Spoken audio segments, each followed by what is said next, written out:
Utopia, an unspoiled wilderness, a pastoral land of natural splendor and harmony. The ancient Greeks termed such an idyllic vision Arcadia. For the French settlers of the 17th and 18th centuries, who landed on the shores of what is now New Brunswick, Nova Scotia, and Prince Edward Island, it was Acadie, Acadia. The maritime region was already the ancestral home of the Mi'kmaq and other First Nations peoples.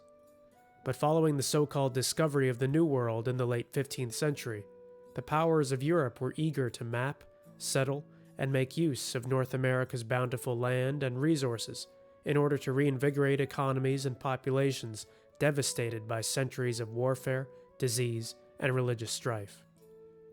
In May 1534, Jacques Cartier's expedition sighted the northwest tip of Epekwitk, or Prince Edward Island.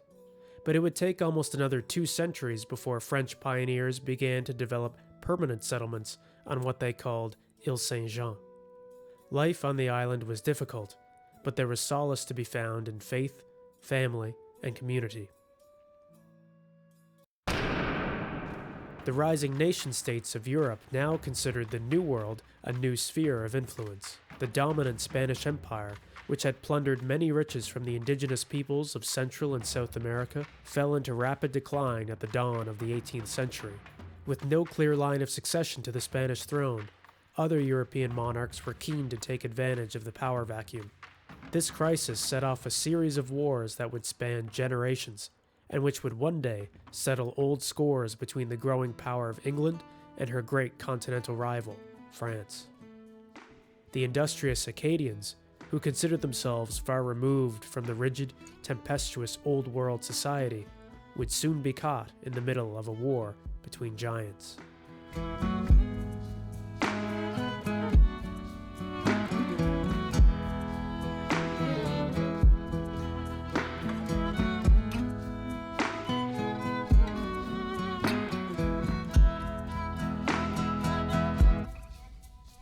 The first group came directly from France in 1720 with La Compagnie de l'Île Saint-Jean, and this company wanted to especially explore the cod fishing industry. So most of the people who came from France settled on the North Shore in the vicinity of St. Peter's Bay.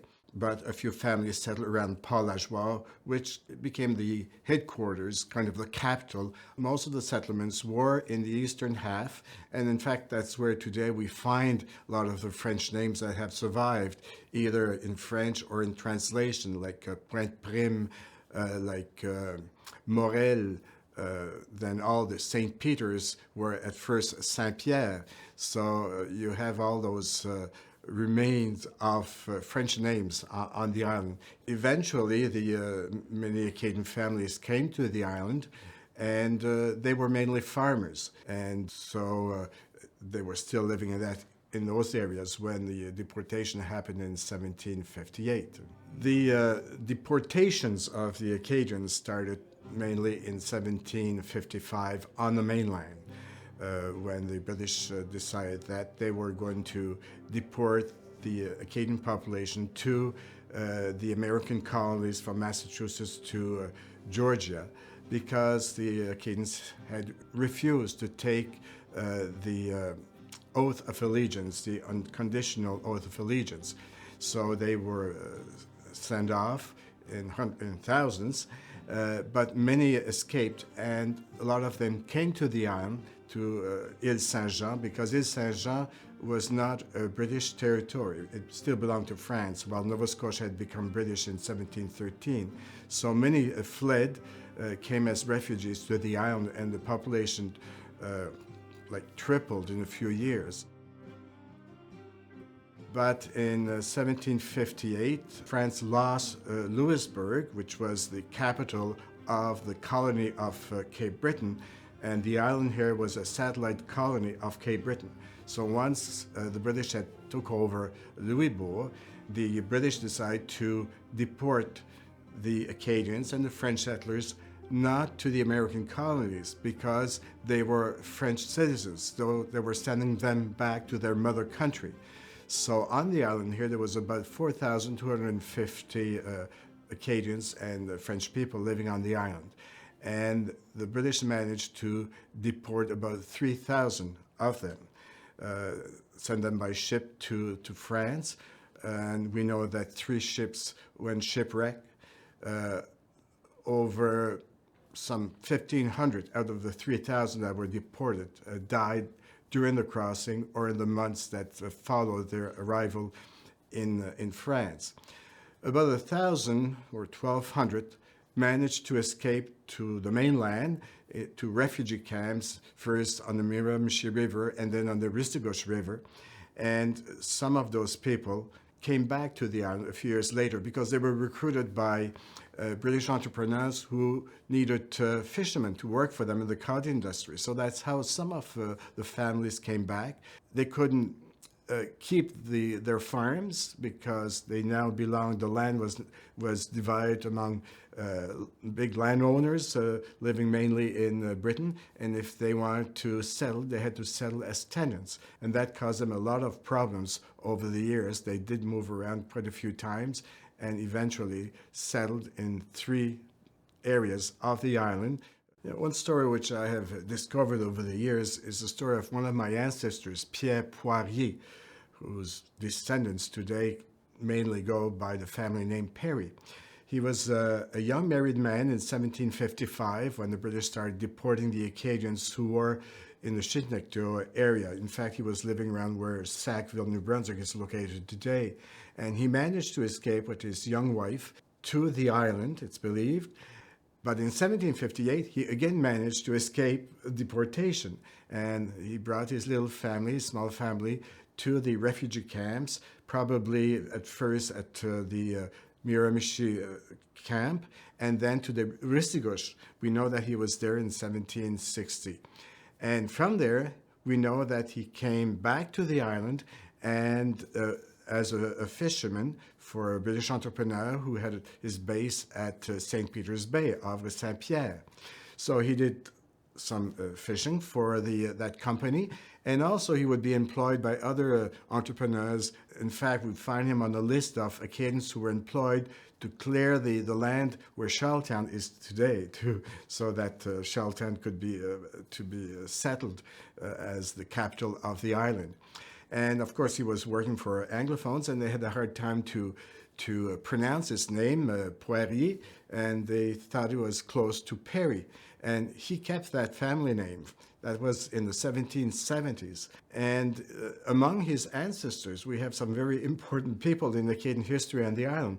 The first Acadian to be elected to the provincial legislature was Stanislaus Perry, who was also the first Acadian in Canada to be elected to the House of Commons. And his grandson became the first Acadian lieutenant governor in Canada. His name was Joseph Bernard from Tignish. And even today, we have a lieutenant governor who is an Acadian, Antoinette Perry, and she is a descendant of this Pierre Poirier, who came back to the island after escaping deportation twice. It was difficult for Acadians on the island because they became a minority community, and they were considered, inferior usually by the British settlers because most of them were, they were all Catholics while the government was run by Protestants. Their language was French, which was not the language of those who held the powers on the island.